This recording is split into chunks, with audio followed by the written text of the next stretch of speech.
Hello friends, જય શ્રી કૃષ્ણ, સીતારામ, જય સ્વામિનારાયણ. જો ઇન્ડિયાથી અટવાઈ ગયેલું મારું પાર્સલ ફાઇનલી આજે ઘરે પહોંચી ગયું છે.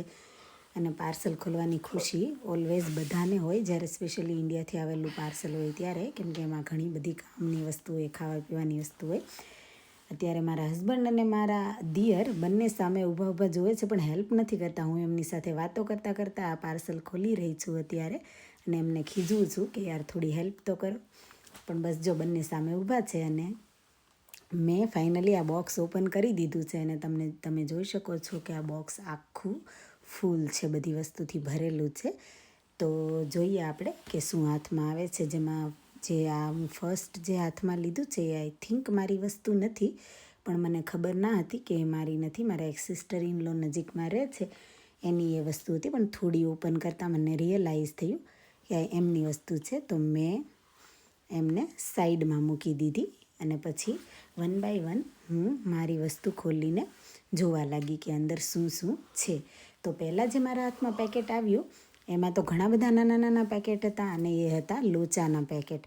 તો ભાઈ લોચો તો કોને ના ભાવે, અને સ્પેશિયલી જ્યારે આપણે સુરતથી હોઈએ ત્યારે સુરતી લોચો તો પેકેટ જોઈને જ મોજ પડી જાય. તો મને બહુ ભાવે, નિલેશને ભાવે, હરલીનને ભાવે, ઘરમાં બધાને ભાવે. તો લોચાના બહુ બધા પેકેટ મમ્મીએ મોકલી દીધા છે. પણ સાથે સાથે એક પેકેટ દાબેલીના મસાલાનું પણ છે, અને પાવભાજીના મસાલાનું પણ છે અહીંયા, જે તમે અહીંયા વિડીયોમાં જોઈ શકો છો. અને ત્યાર પછી મમ્મીએ શું મોકલ્યું છે એ મારે ચેક કરવું પડશે. અને હું ચેક કરતાં આગળ મેં જોયું તો ખબર પડી કે મારા હાથમાં આવી ગઈ છે આ સૂકી મેથી, જે મમ્મીએ સૂકવીને પ્રોપર સરખી કરીને મૂકી. નાનો ડબ્બો જોઈને હરલીન મને પૂછવા લાગી કે આમાં શું છે મમ્મી. મેં એને સમજાવ્યું કે આમાં કચરિયું છે. અને ત્યાર પછી ફરીથી મારા હાથમાં આવી ગયો ઘીનો ડબ્બો, કેમ કે 5 ડબ્બા હતા તો વન બાય વન ઘીના ડબ્બા હાથમાં આવતા ગયા. એમ હું એને બહાર મૂકતી ગઈ.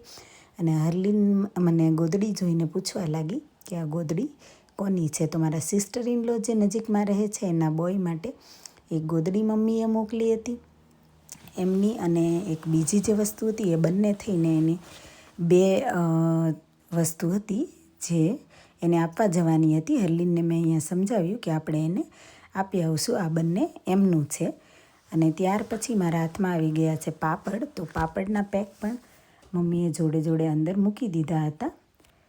અને તમને જો વિડીયો ગમ્યો હોય તો પ્લીઝ લાઇક, શેર અને સબસ્ક્રાઈબ કરજો. બેલ આઇકનને પ્રેસ કરવાનું ના ભૂલતા.